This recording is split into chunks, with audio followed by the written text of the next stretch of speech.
This conference will now be recorded. Hello, everyone. Welcome and thank you for joining us for today's ACRM Pandemic Webinar, which is part of a series of webinars produced by ACRM and the ACRM Technology Networking Group to bring needed information to rehabilitation researchers and providers regarding the use of telehealth during the pandemic.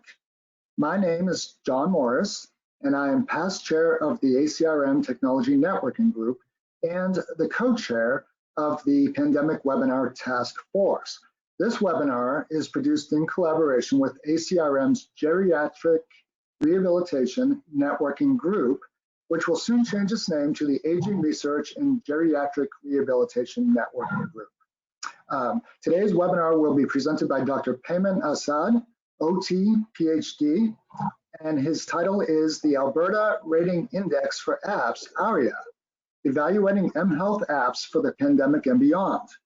Before we begin, I'd like to please urge everyone to turn off your microphones and mute your microphones and turn off your cameras if they are on and keep them off. This meeting is being recorded, and we want to just not have you on the recording in perpetuity. We do expect to have about 20 minutes available for discussion at the end of the webinar. So if you have questions, please type them in the chat feature, and we will address as many of those as we can during the latter part of the hour. And now it is my pleasure to introduce our guest speaker, Dr. Peyman Azad, OT, PhD. Dr. Azad is an occupational therapist who has recently completed his PhD in Rehabilitation Sciences at the University of Alberta. During his PhD program, Peyman developed the Alberta Rating Index for Apps, an index to help users of mobile health applications, including older adults, caregivers, and healthcare providers, rate the quality of mobile health applications. Peyman's previous research has been focused on evaluating the rehabilitation and health programs of older adults and usability evaluation of various healthcare technologies, including personal health records and GPS locator devices for adults with dementia. Peyman is currently working as an occupational therapist in the private sector and is completing a postdoctoral fellowship at the University of Waterloo, working remotely from Alberta. His current research, which is funded by a Strategic Investment Program grant from Canada's Age Well National Centre of Excellence, is to develop a web-based version of ARIA to make it more accessible to the public. Dr. Azad, welcome. We look forward to your talk, and now I turn the presentation over to you. Thank you very much, John, and thank you for the opportunity for presenting my work at this fantastic and fabulous webinar. I hope that everybody is hearing my voice properly. Before I start, I should disclose that the presentation that I'm having today is based on my PhD work, which I completed at University of Alberta under the supervision of Dr. Lily Liu, and it was funded by AgeWell NCE. Also, presently, as John also mentioned, we are developing the web-based version of the current index that I'm going to present, and that project is also funded by AgeWell, and I'm completing it as a postdoctoral fellowship at the University of Waterloo. Today, we are going to cover 5 major points. So I'm going to explain the significance of rating the quality of mobile health applications. At the end of the session, I hope that everybody would be able to name challenges that are currently present in rating the quality of mobile health applications, name some rating scales that are available, and understand the shortcomings that these rating scales have, and basically the reason why we developed ARIA, and then become familiar with ARIA as an alternative tool to the current rating scales that are available, and discuss the potential uses and applications of ARIA and similar tools in clinical practice and health research. So before I start, I believe that everybody is familiar with mobile health apps, and which are kind of health-related computer programs that run on personal information and communication technologies. The number of these mobile health apps are increasing very rapidly, especially in the past couple of years. It's estimated that there are more than 300,000 mHealth apps available to the public. Interestingly, the number of people who are finding interest in using these kind of technologies is also rapidly increasing, especially among older adults. The estimates are that there are more older adults who are now using these kind of technologies, and in the near future, the next generation of older adults, they're all going to be familiar with this technology, and they're all going to be using this kind of technology. The type of mobile health apps that are available for consumers are the ones that help them with education and prevention, scheduling and reminders, patient engagement and support, chronic disease management, condition education and management, telehealth and telemedicine, prescription filling and adherence, health services directory, self-monitoring, symptom checkers, rehabilitation programs, lifestyle and wellness, mental health, fitness and dieting, and women's health. And these are just examples of the so many different types of apps that are available for the general public. In addition to that, healthcare professionals may also benefit from these programs in areas such as medical reference and databases, drug references, disease diagnosis, medical calculators, clinical communications, hospital information, medical education and teaching, telehealth, patient health tracking, remote patient monitoring, appointments and clinical assistance, and managing clinical and finance resources and professional networking. So as you can see, there is a very broad use and application of mobile health apps, and they can be used in different areas and sectors. Now, we all have been surprised and kind of taken by surprise by the current situation, this pandemic that had just got to these unpredictable measures that took over the whole world. And as a response to that, many of us had to work from homes, or we need to provide our healthcare services remotely to our patients. So we developed, and there has been now a new emerging opportunity for the developers to create technologies or create apps that can help people to deal with this pandemic, either through providing services to their clients remotely, or for patients to access these services remotely, or for the symptom tracking or contact tracing. So everybody has heard about the COVID app that the Canadian government is advertising, or the one that is, for example, promoted by the government of Alberta, apps that are used for tracking people who've been in contact with people who have been infected and things like that. So as we can see, that this new pandemic was actually a very interesting opportunity, or an interesting incident, or an occasion that showed us the importance of the information communication technologies and their use in healthcare.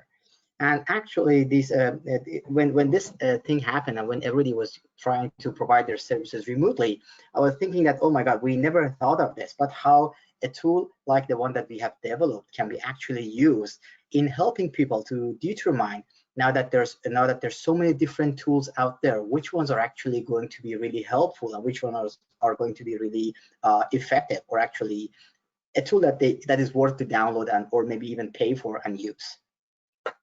Now, the interesting thing is that most mobile health apps are not considered medical devices, and hence they are exempt from rigorous evaluation or scrutinizing evaluation by the regulatory bodies, such as, for example, Food and Drug Administration in the United States. And similar to that, in Canada, again, if a mobile health app says that, or claims that it is not designed for diagnosis or for a medical treatment, for an actual treatment of a condition, they're exempt from Health Canada's regulations. And in fact, there are so many apps who are actually getting away with that, with these regulations, just by having that one sentence of disclaimer in the fine print or in the description of the app, that this app is not a medical device. However, the advertisements that they have, or the way that they're promoting themselves, kind of brings the misconception that they are. So it's kind of a very gray area.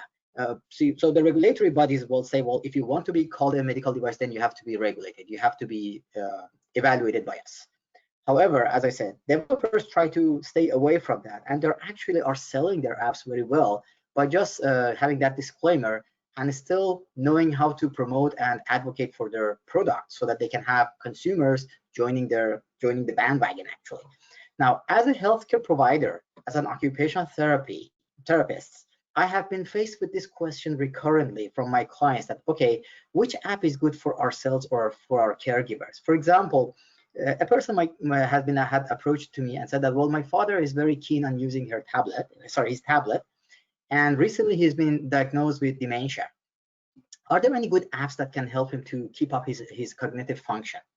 So you can get so many of these questions, or many clients have asked me about the effectiveness and reliability and validity of an app such as Lumosity, the game that claims works based on neuroplasticity principles in order to improve cognitive function. And there are so many questions around that. So we as healthcare providers, we are faced with this challenge of how to help our clients to identify apps that are helpful to them in the area that we don't have many other resources. Currently, users refer to very limited sources in order to identify good apps. So they may just simply search the app stores and go through them and see that which apps are actually available, and they think that, okay, if an app is on the app store, then it might be probably a good app.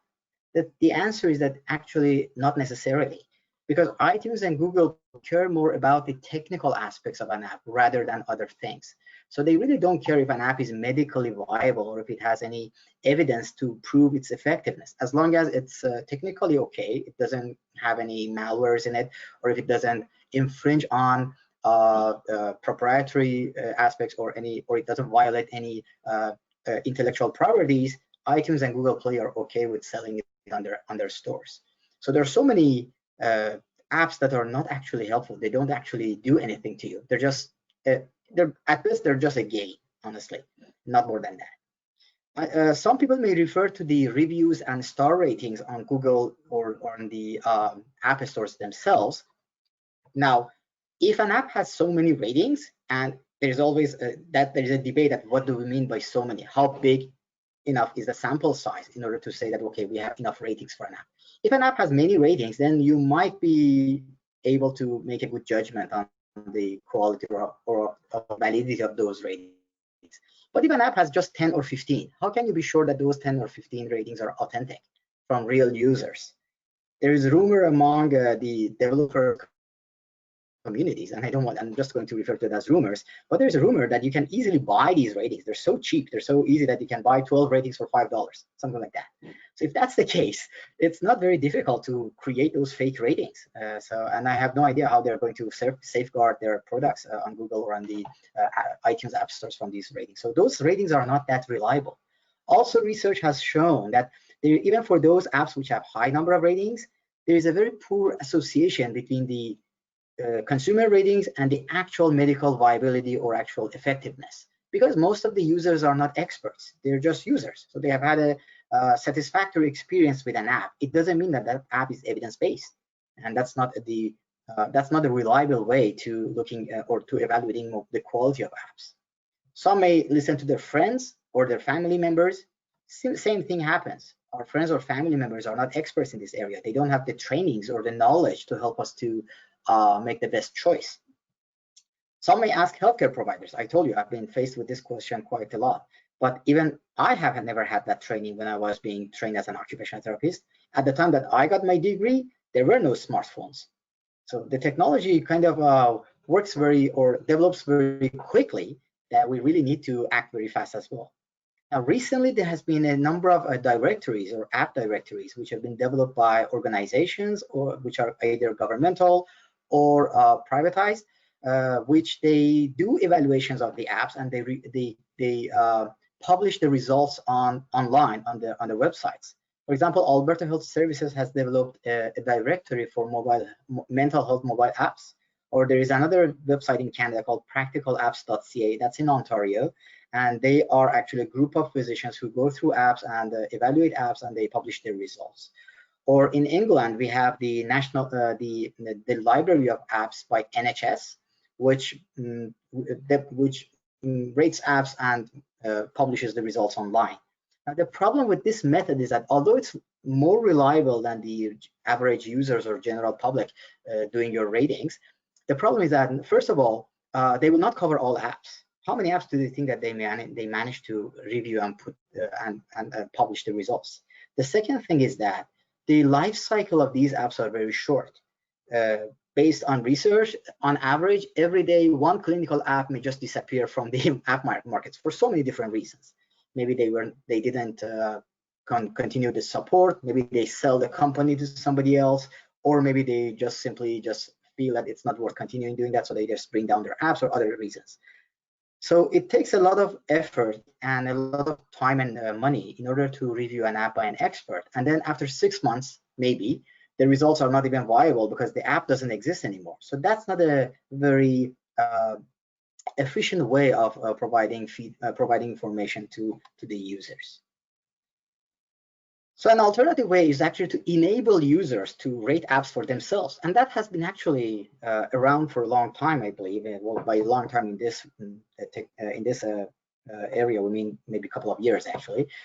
So a recent we conducted a literature review on how many tools are available to the public in order to rate the quality of mobile health apps for themselves. And we found that there are quite a few of these tools around. There are at least 23 app usability scales and 25 app quality rating scales. However, the problem was that most of these apps were developed for the experts' use. So that means that the general public had a hard time using them. That's because the language used in these apps in these scales were very technical, or they were very specific to certain type of health apps, or they were not supported by the relevant models of usability and technology acceptance. And I will tell you the significance of this and why this is important and why these scales that are available are kind of falling short in this, or they were not supported by the app evaluation frameworks. So for example, this I got this table from the same paper that we published on this literature review.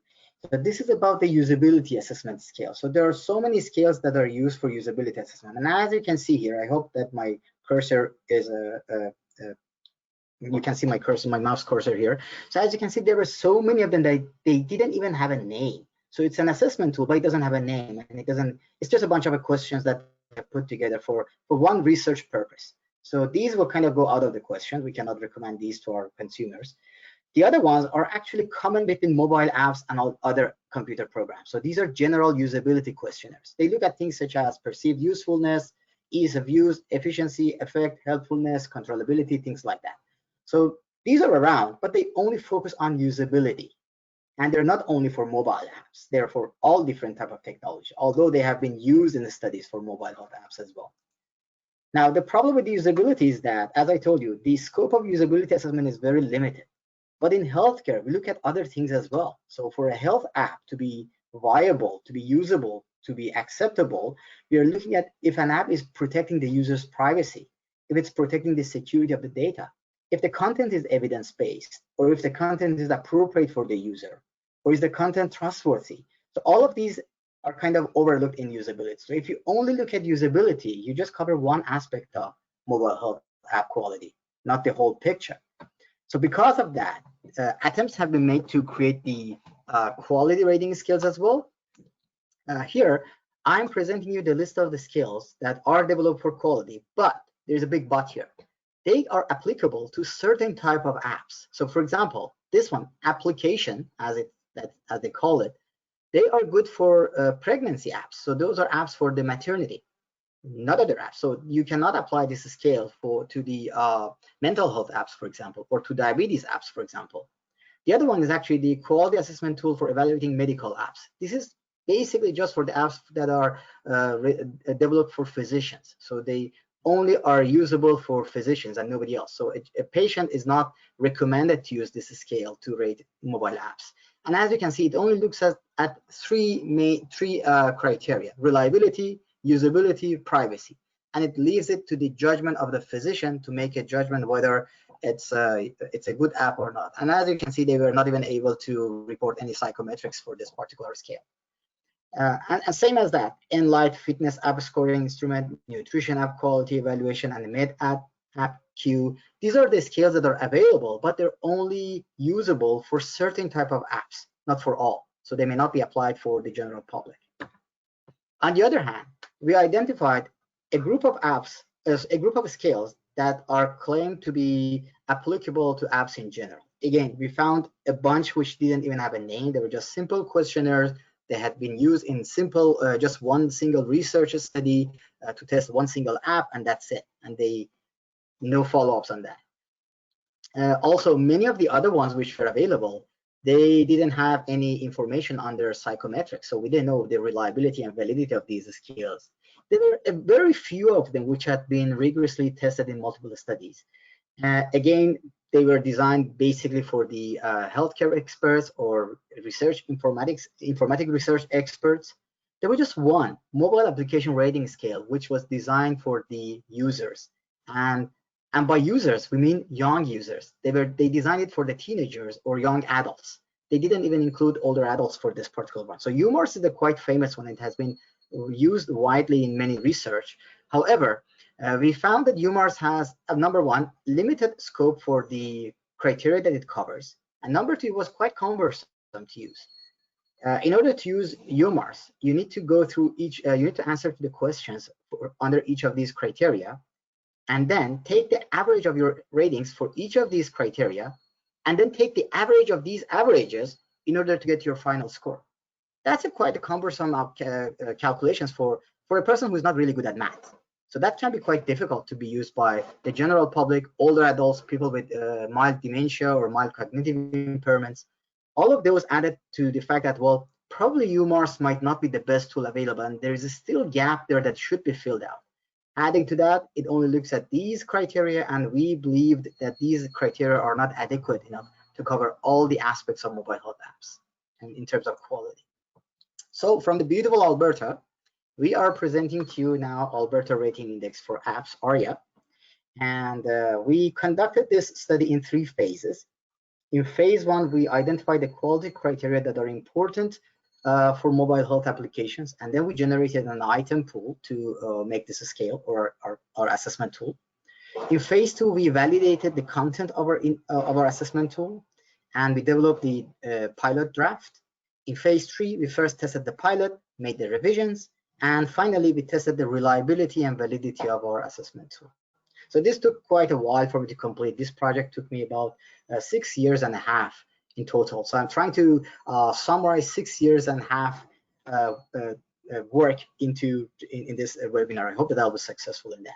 So please bear with me, because I'm going to kind of try to summarize as quickly as I can. Okay, so firstly, the main problem that we had in evaluating quality of apps was that we didn't have a clear definition of quality of apps. What do we mean by quality of apps? As I told you, usability is one aspect of quality, but actually there are other factors that are important as well. So in order to be able to understand what quality is, we looked at different technology acceptance models and also app evaluation frameworks, and we extracted the criteria suggested by these theoretical frameworks. Now, the significance of using theoretical frameworks, the thing that most other scales, almost all of them, have overlooked is that without using a theoretical framework, we cannot be sure about criterion-related validity and the content validity of our index. In other words, we don't know if the scale that we have actually covers all the relevant quality criteria, and number two, if the criteria that we have included actually are relevant to the quality. They could be relevant to something else. The problem is that we don't have a gold standard in that area yet. We haven't come to that agreement yet. So we try to be as inclusive as possible. So we looked at all different models and theories that are out there that talk about the quality of mobile health apps and what's important in a mobile health app. And we try to include all of those perspectives into the design of this assessment tool.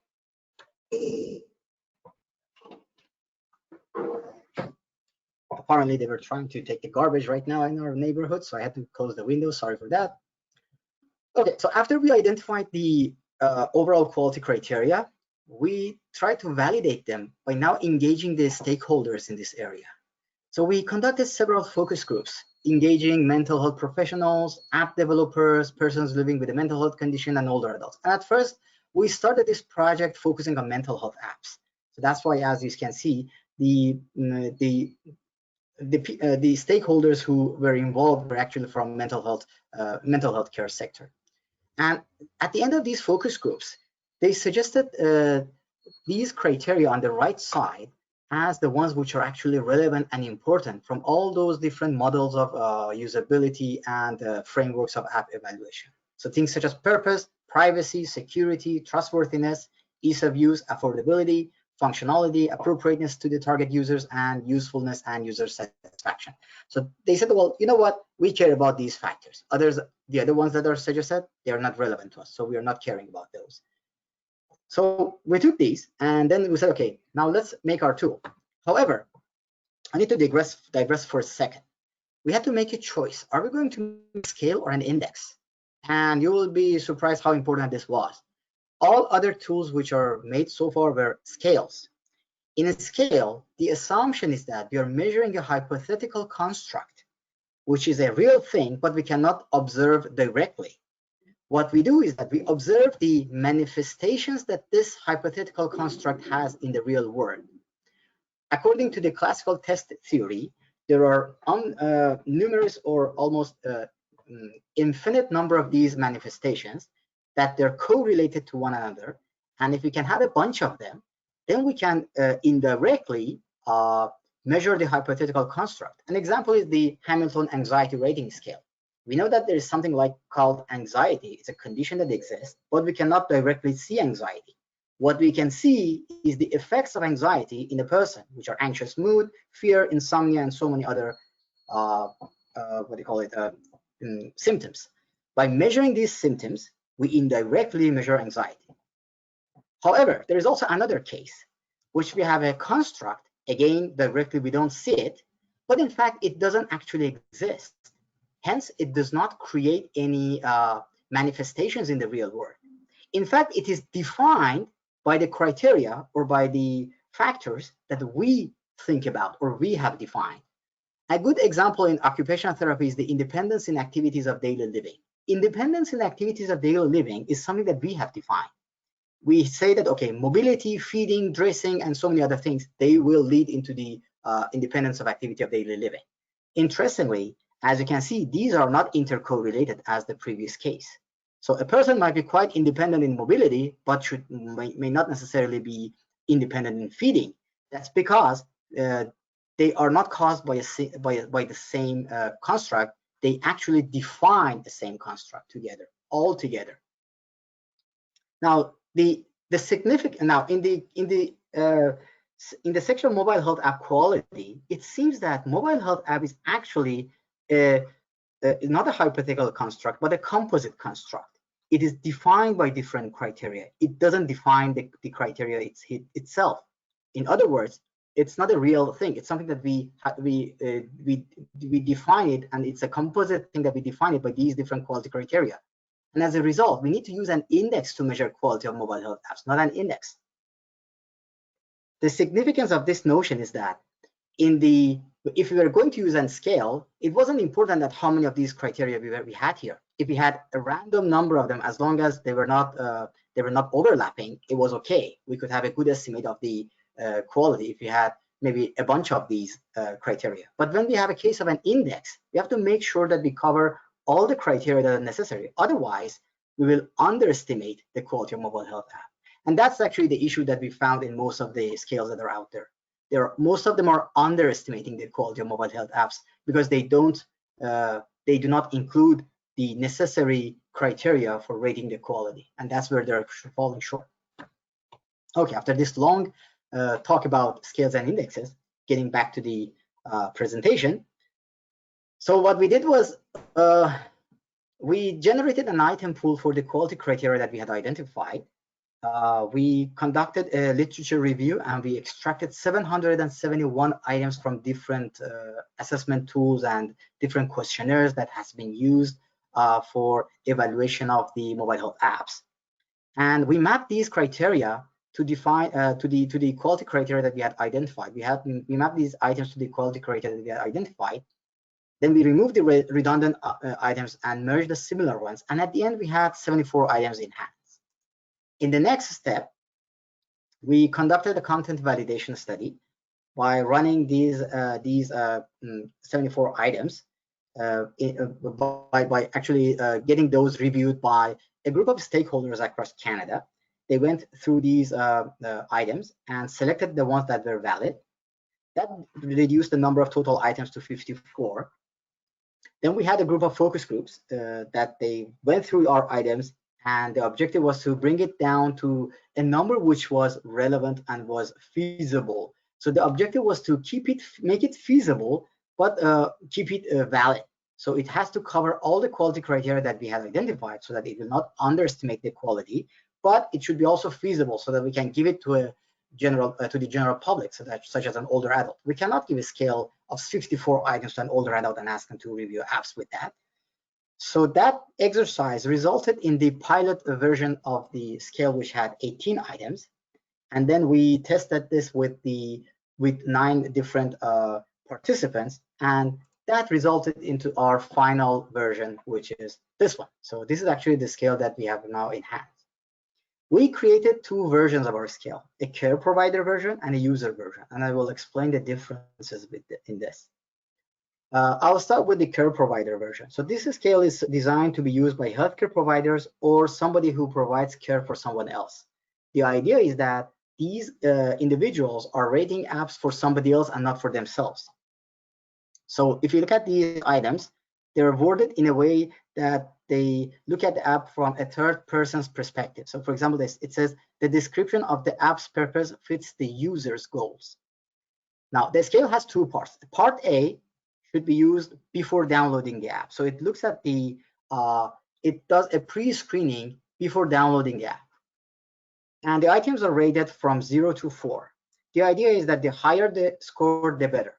Now, at this point, we do not have a cutoff score yet, and that's in progress, but it can give you an estimate of how good an app is before downloading. So if you have an app that you have so many 0s and 1s, then probably you're not going to download it. But if you have an app which has so many 3s and 4s, probably that's a good app to go for. If you have just 2s in the middle, that means that you need to do more probing. That's not adequate. Now, in the second part, this is when you have downloaded the app and have used it for a while. You will go through these questions, and again, similar to the previous one, if you have so many 0s and 1s, probably you are not going to keep it. You will delete that app. If you have so many 3s and 4s, probably you will keep this app and use it. And then at the end, you do also star ratings by selecting a star to specify your general evaluation of the quality. So this was the user version. Sorry, this was the care providers version that I just showed you. The user version is when you are going to use the app for yourself. This can be used by anybody, by everyone. And as you can see, the questions are worded in first person. So it says that, for example, the description of the app's purpose fits my goals. So it's a personalized rating compared to the other scales that are not personalized. So when I'm using this scale, I consider my own needs and preferences.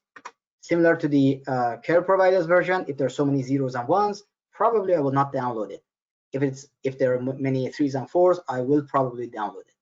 Also, you can make a judgment call here. So maybe for some people, trustworthiness is very important. So if they have so many 0s and 1s in here, but 4s in the other ones, they will still go with not downloading it. So this is again a personalized rating, a rating that depends on the rater's preferences and expectations.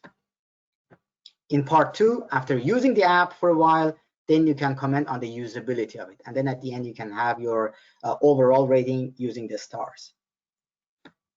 So we tested the reliability of this scale by involving 12 participants, 4 healthcare providers, which are occupational therapists, 4 older adults, and 4 adults with experienced mental health condition.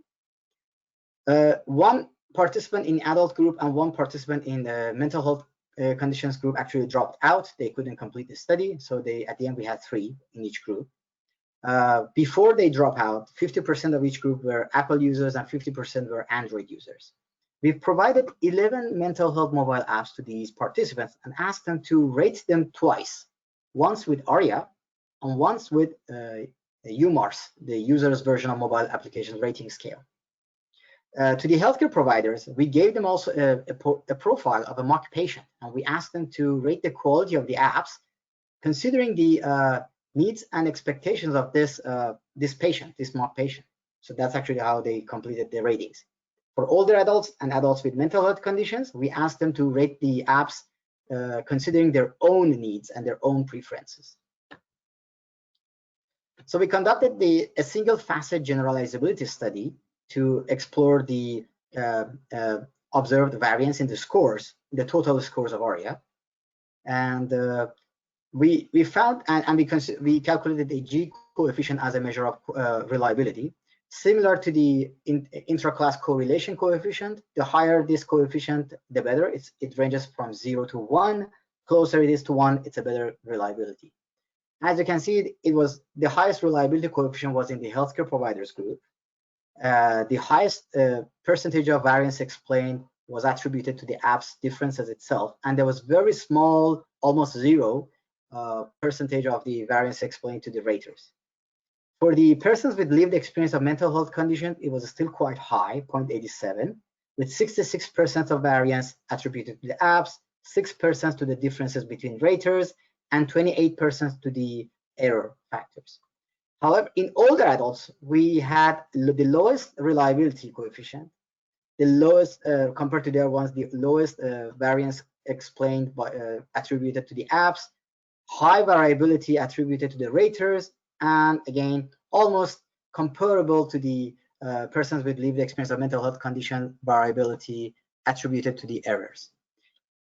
The reason why we had these findings was very clear to us. For the healthcare provider group, as you remember, we asked them to rate apps considering the needs of a single person, a same patient. So we gave them a case profile, a mock profile of a patient. I said, well, rate the apps according to the needs of this patient. And it seems that if it shows that if a single case, if a single person goes to different healthcare professionals and asks them to rate an app according to his needs, they can provide a really reliable result to them. For the person with lived experience mental health condition, they had a similar diagnosis. Most of them, all of them had mood disorders. That's why it seems that they had similar needs and expectations. So that's why their ratings were also more reliable compared to older adults. Now, in the older adults case, they defined themselves, or they reported themselves as healthy. However, we know that there are quite variations between different people. So healthy people may have different needs, different expectations, different experiences with mobile health apps, and that is what is reflected here with 32% of variance attributed to the raters. So still, they were able to have reliable ratings, but we should be cognizant of the personal differences and personal preferences when people come to rating mobile health apps. And that's, again, another thing that other scales don't get into, they don't account for. For the criterion-related validity, we correlated the scores of ARIA with the scores of UMARS. Again, UMARS is not the gold standard scale out there, but we just wanted to see that if they're acting at least in a similar way. It seems that we were, and our index was correlated moderately and positively with UMARS scores. However, as we don't know, we still need to do further studies to know which one is actually more valid, but we believe that, considering the fact that ARIA was built based on the different theories of technology acceptance and frameworks of app evaluation, it was validated the content at least was validated in several rounds by users, and it's easier and shorter to use compared to the comments that we received from our participants. We believe that ARIA would be a better tool compared to UMARS. And at least it covers more criteria and it doesn't underestimate the quality of mobile health apps. For the next steps, as I told you, we are now working on a web-based version of the index that we have created. The idea is that to make it more accessible to people, as a paper-based might be just, it may just lay on the shelves and it will not be used by the users per se that much. So we are now creating a web-based version, which, number one, gives us more room in order to make the questions more interactive, provide some queuing to people who might have questions or may not understand some of the questions that we have. And also it may give them an option to save the ratings or maybe share it with the others as well. So the online version gives us a huge opportunity to expand on the current tool and also to create a more usable outcome for the users out there. We are also planning to create a mobile version after creating the web-based version, so that would be also something that we have in our radar. Creating the cutoff scores is another thing that we have in our radar. So currently it just provides a visual presentation, but we are hoping to have a cutoff score soon to know that, okay, to have some recommendation that if you get the score of, currently it ranges between 0 to 72. So let's say that if, for example, an app falls between 45 to 50, is it good or bad? So that's a question that we need to answer someday. And that's something that we have in our radar, and we should answer that quite soon. And we hope that when we create the web-based version, it can also create a crowdsourced directory of health apps. As you remember, I told you that the expert-generated directories are quite expensive. They're not efficient because they don't cover all apps. But if a crowdsourced one, and when people come in and they provide ratings, and we know that how they have created these ratings, that can help people to have a better understanding or help them with their decision making. So let's say that I want to rate an app, and this has been rated before. After I use the web-based tool to create my rating, it can also at the end say that other users have rated it like this. And we are suggesting to provide that answer at the end so that it will not influence the independent rating of a single user.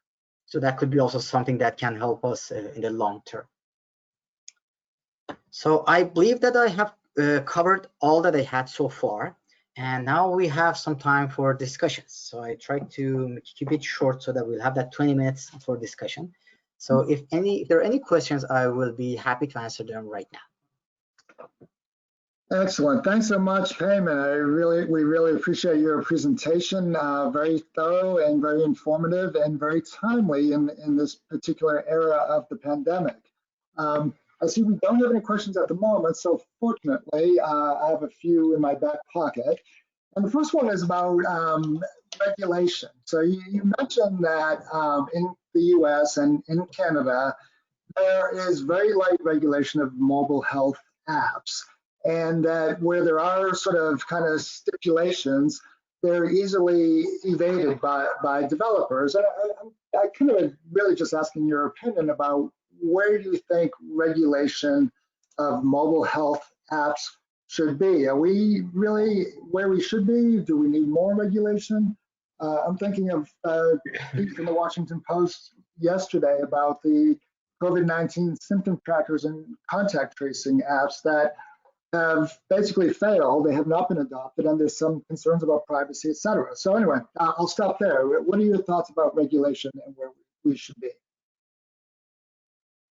Well, there are two things. We need to consider the practicality and feasibility of that, and also what's the right thing to do. So it would have been ideal if we could have regulated all apps.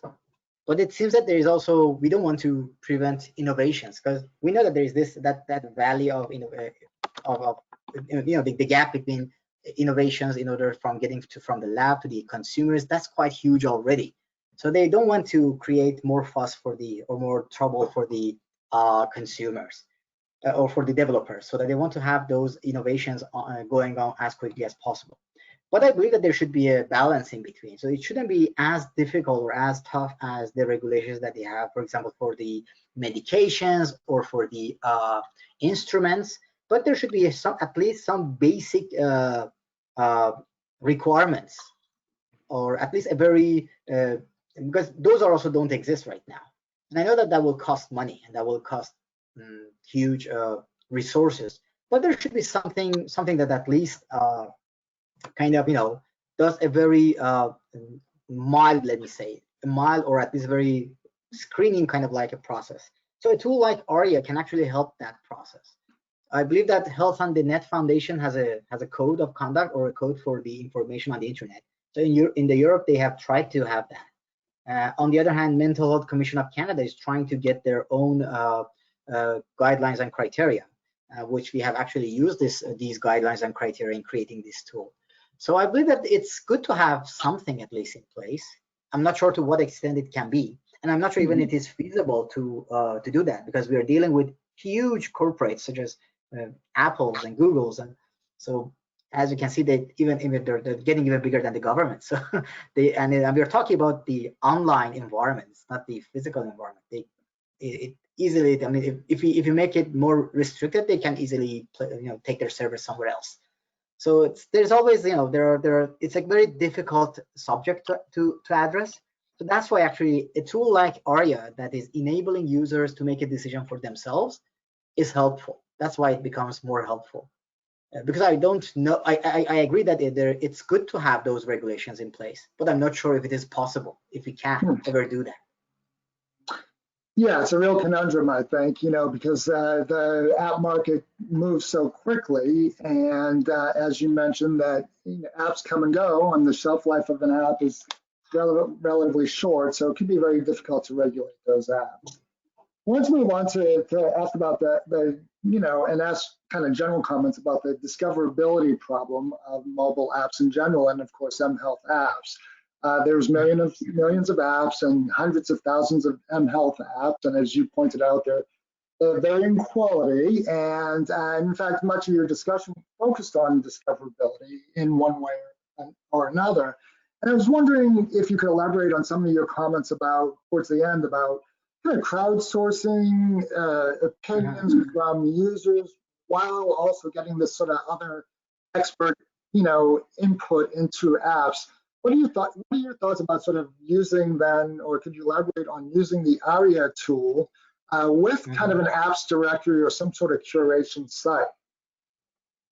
The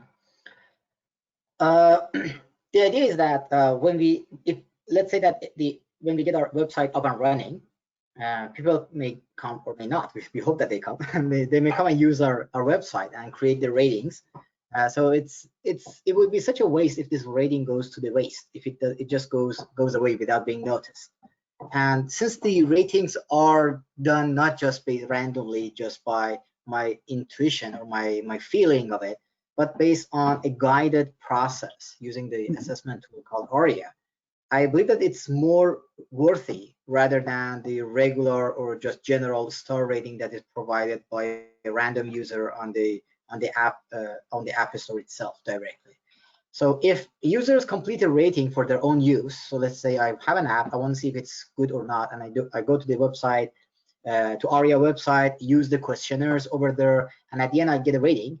If I have the option to donate this rating, and it will not be compulsory, it will be again optional. So if I have the option to donate this rating, then that rating could be added to a repository, and that could be accumulated over time. Now for some apps that are not used much, and probably they will not even have a long shelf time either, we may not get many samples. After a while, they will just go away. But for the apps that are quite used often, and people may rate them a lot, then maybe within a time frame, we may have a good sample of ratings, and we can have a good variance of those for each item. So they can reliably say that, for example, this app does well in the usability area, but does poor, for example, in the evidence-based area. It is cheap or is it expensive? Is it trustworthy or no? It's not quite transparent about privacy policies or security measures that they use. So that's actually what we are looking at from the crowdsource perspective. So we would like to have users to use the website and then donate the ratings so that it could be added to that repository for a long-term use. Again, by long-term in the app world, we mean maybe just the next year, not more than that. Excellent, thanks so much. I see we have a question from Ben Lippincott. As many people using mHealth apps have underlying disabilities, does ARIA have a component in it that measures the accessibility of the app? Fantastic. So again, so a person who has a disability, if they're going to use an app, that means that they are able enough to use the smartphone. So they should be okay with that, or the tablet at least. So for example, if a person is so disabled that they cannot use the technology, the base technology that the apps run on, then probably ARIA will not be even helpful for them either, because they're not able to use the app in the first place. Now, regarding the accessibility, it falls under multiple factors. The purpose, so we had this question, we talked about this item so much, that whether should we include this item or not? Then we realized that it's actually covered under other factors. So whether the purpose of the app meets the expectations of the person, the ease of use, that's another one, the customizability, and then the appropriateness of the content. So these kind of capture that accessibility. So if I go back to the questionnaire for a moment, I can show you what I mean here. So for example, I as a user, I'm testing an app. So if the description of the app and the purpose should fit my goals. So if I'm a person who, for example, let's say I'm sure I have visual problems, so I need an app that can help me read the text online. So that should be the purpose of the app that I'm looking for. So that kind of should cover it for me. Now the thing is that, am I able to use the app stores right now at this time or not? If I'm not able to do that right now on my own, then probably I may need a proxy to do the rating for me. And that's why we have two versions, the user version and the caregiver version. So sometimes I might be able to use the app itself, but I might not be able to use the app store itself. Do you know what I mean? So these are there are different levels of factors to be considered here. So that's why we have created two versions of the scale, so that if a user himself is not able to use the scale on its own, then a proxy version can be used by a caregiver to do the ratings for them. However, as I mentioned, as I told you, the item of accessibility is covered under the purpose, the ease of use, which we have 3 items here. So it talks about if we can see the text, graphs, tables, audio, video, so it is actually perceivable. The colors, the sizes, so these are again factors about accessibility, and also the functionality, which talks about the customizability of the app. So can we customize the font size, font color, background color, reminders, and so on and so forth. So the accessibility is kind of spread out through under other criteria here. So I hope I was able to answer the question. Okay, great, thank you. Well, I want to follow up on that. I was just thinking about that, the population of people with disabilities, and they, as I understand it, particularly I think people with vision impairment, they have resources that they know and trust for, reliable assessments of technology that they may use, including say apps and then mHealth apps in particular. I'm wondering, like, as a communication challenge for ARIA, how do you reach the different sort of potential user, if you will, end user populations of mobile health apps? I'm not sure if I was clear, but it seems like you would have to have a fairly substantial communications and outreach task ahead of you. I do, yeah, we are aware of that. And actually, that's actually part of the project. We are, the current project that we are doing is basically in order to do a knowledge mobilization project. So basically the grant that we got was for knowledge mobilization. We need to, our first point of contact is actually through the groups and organizations that are relevant to these users. So we have a partner in Calgary, the Organization for Bipolar and Affective Disorders. We're a big partner and big part. I need to actually bring up this slide right now to show our partners and collaborators. OBAT was a big partner in this area and they helped us a lot. ACOT, or Alberta College of Occupational Therapists, can be another source, so they can actually reach out to the potential users. The Alzheimer's Societies of Alberta, Ontario, and the other ones are another one. So we are kind of in the process of making these new partnerships with the organizations that they have members who can benefit from this index and spread out the news from there, starting from there. Also, we are launching a social media campaign shortly after we create the website. We will start advertising on Twitter, on Instagram, on Facebook, on the other social media in order to get the news out. Because as I told you, if it just remains as a paper-based tool, it will just remain in the libraries and nobody will have access to that. So we're trying to advertise these, and that's one of the reasons why we are creating the online version, so that we can make it more accessible. Starting from those communities and those organizations, we hope that we can reach to people, listen to their feedback. We do not believe that this work is over at all by now. I mean, at this time, it's still work in progress, and it's at its very early stages.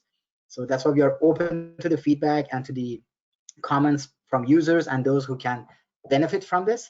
And we hope that by receiving these feedbacks and these inputs, we can actually improve the tool and make it something accessible and applicable to the wider communities. So that's our objective for the future, and we hope that we can achieve that. Super.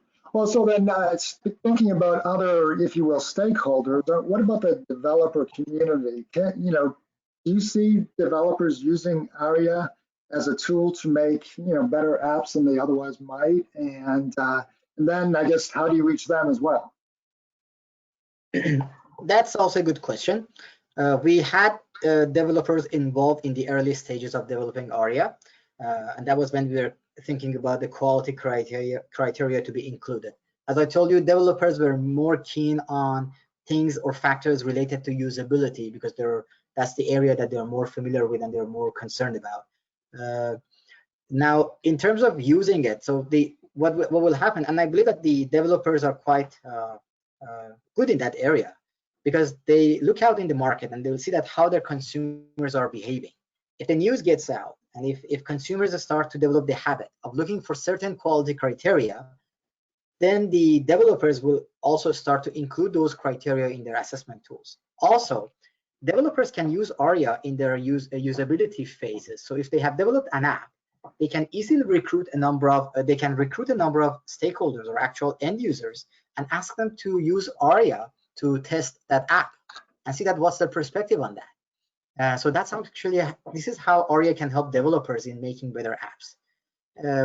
Once somebody asked me a question that, well, won't that help developers to kind of reverse engineer the process and kind of just simply make sure that they meet the criteria that you have developed? And I said that no, it's not, because in order to get the answer, you really need to engage a real user. So you have to have the user, because because ARIA provides a user-based or user-centered evaluation. So you need to have somebody who's an actual user to use the scale to give you a good feedback based on this scale. Without the real user, you cannot actually give an answer to whether my app meets these criteria or not. And that's actually what we hope that all developers one day do, to engage the actual users and have them test their products before releasing them on the app stores.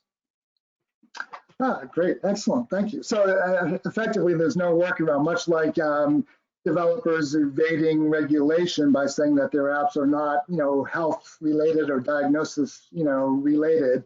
That similarly, then in this case, though, developers cannot sort of work around the ARIA tool. Exactly. Super. Exactly. Yeah.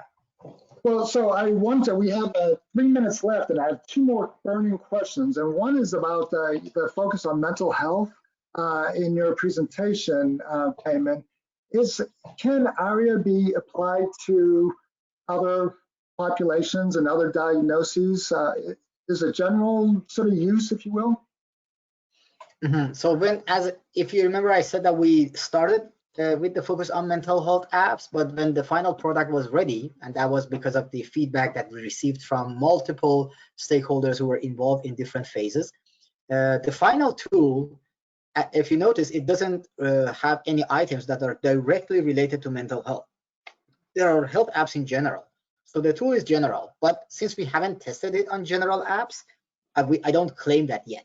Hopefully in the next phase, which we are doing right now, we will test general apps as well and see that if our tool is reliable and valid. Well, valid is a little bit a long reach for now, but at least reliable when applied to the general apps as well.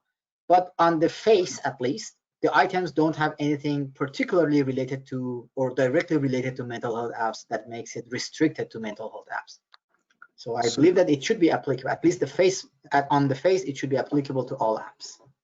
Excellent. Well, I want to squeeze in one last question because it's something that's come up in our group within ACRM, and it's about technical training or technology training in, say, OT or PT school. In 30 to 40 seconds, do you have any comments about the need, the desire, the opportunity for adding additional technology training in these clinical programs? I believe that if you talk in terms of learning how to code or create apps, no, there are experts in that. We just need to learn how to cooperate well with each other. But in terms of familiarity and the basic understandings, I agree. Yes, we need to have at least the basics of evaluating the technologies, usability evaluation, and things like that. But in terms of getting to becoming a programmer, I don't believe it's necessary. I believe that there are adequate programmers and coders out there. We just need to learn how to work together in an interdisciplinary environment. Excellent, excellent. Well, thanks so much, Dr. Peyman Azad, for your presentation on the ARIA evaluation tool. It's been a pleasure to have you participate in the ACRM Pandemic Webinar Series. And thank you everybody in the audience for attending. Please note that the recording for this webinar will be available via the ACRM website in the next 24 to 48 hours. This concludes our webinar. Be safe and be healthy, and we will see you next time. Bye-bye. Thank you so much.